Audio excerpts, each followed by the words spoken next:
Hi friends, welcome back to our channel. నేను miss టీమీ రాజీ. ఈరోజు మన ఛానల్లో వీడియోలో చూపించే రెసిపీ చాలా టేస్టీగా కోడిగుడ్డు వెల్లుల్లి కారం ఎలా చేసుకోవాలో ఈ వీడియోలో చూపిస్తానండి.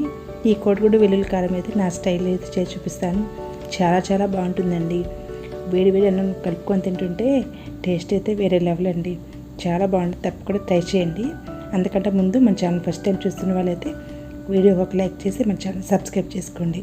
లేట్ చేయకుండా ఈ కోడిగుడ్డు వెల్లుల్లి కారం ఎలా ప్రిపేర్ చేసుకోవాలో చూసేయండి. ఫస్ట్ వచ్చేసి గ్యాస్ వెలిగించి కళాయి పెట్టేసుకొని ఒక 2 స్పూన్ల వరకు ఆయిల్ వేసుకోవాలండి. ఈ ఆయిల్లో ఒక హాఫ్ స్పూన్ పసుపు, ఒక హాఫ్ స్పూన్ కారం, ఒక హాఫ్ స్పూన్ సాల్ట్ వేసేసుకొని ఈ ఆయిల్లో బాగా కలిసేలాగా కలుపుకోవాలి. తర్వాత ముందుగానే ఉడికించి పెట్టుకున్న ఎగ్స్ని వేసుకోవాలండి. ఈ ఎగ్స్ అనేది నేను ముందుగానే ఉడికించి పెట్టుకున్నాను. కొంచెం సాల్ట్ వేసేసుకొని ఉడికించుకున్నారంటే సరిపోతుందండి. ఈ ఎగ్స్ అన్నీ కూడా ఈ మసాలాలో బాగా కలిసేలాగా మంటని సిమ్లో పెట్టేసి వేపుకోవాలండి. ఈ విధంగా అయితే ఎగ్స్ అన్నీ కూడా వేగిన తర్వాత ఇప్పుడు వీటిని ఒక ప్లేట్లో తీసేసుకుందాము. వేగిపోయాయి కదా. ఇప్పుడు ఇదే కళాయిలోకి ఒక 2 స్పూన్ల వరకు మళ్ళీ ఆయిల్ వేసేసుకోవాలండి. తర్వాత దీంట్లోకి పోపు దినుసులు వేసుకోవాలి. జీలకర్ర, ఆవాలు, పచ్చిపప్పు, మినపప్పు ఇవన్నీ వేసేసుకొని 2 పచ్చిమిరపకాయలు ఇలాగా చీల్స్ వేసుకోండి. తర్వాత ఒక పెద్ద సైజు ఆనియన్స్ ఒక 4 కట్ చేసుకొని ఇలాగ పొడుగు ముక్కలుగా కట్ చేసుకొని వేసుకోండి. తర్వాత ఒక హాఫ్ స్పూను పసుపు వేసేసి ఈ ఆనియన్స్లో బాగా కలిసేలాగా కలుపుకోవాలి. తర్వాత ఒక హాఫ్ స్పూన్ వరకు అల్లం వెల్లుల్లి పేస్ట్ వేసుకోవాలండి.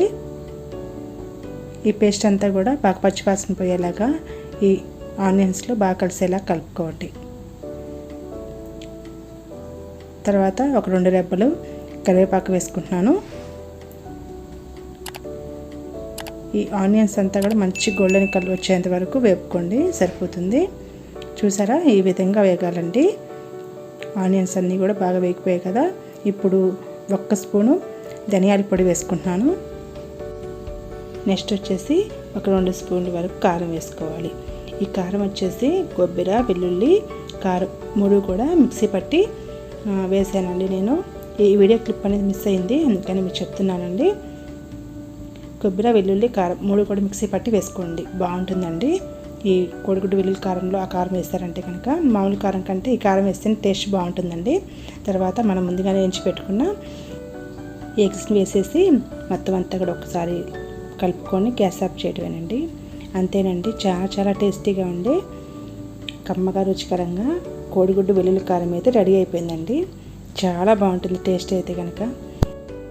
ఎవరైనా సరే ఒక్కసారి కనుక ఈ కోడిగుడ్డు వెల్లుల్లి కారం టేస్ట్ చేశారంటే మళ్ళీ అడుగుతారండి. అంత బాగుంటుంది టేస్ట్ అయితే కనుక. చాలా ఈజీ చేసుకోవడం. తప్పకుండా ట్రై చేసి టేస్ట్ ఎలా అనిపించింది కామెంట్లో తెలియజేయండి. వీడియో నచ్చితే ఒక లైక్ చేసి మీకు తెలిసిన వరకు షేర్ చేయండి. ఇలాంటి మరిన్ని వీడియోస్ కోసం మా ఛానల్ అయితే తప్పకుండా సబ్స్క్రైబ్ చేసుకోండి. ఇంకొక వీడియోలో కలుద్దాం. అంతవరకు థ్యాంక్ యూ ఫర్ వాచింగ్.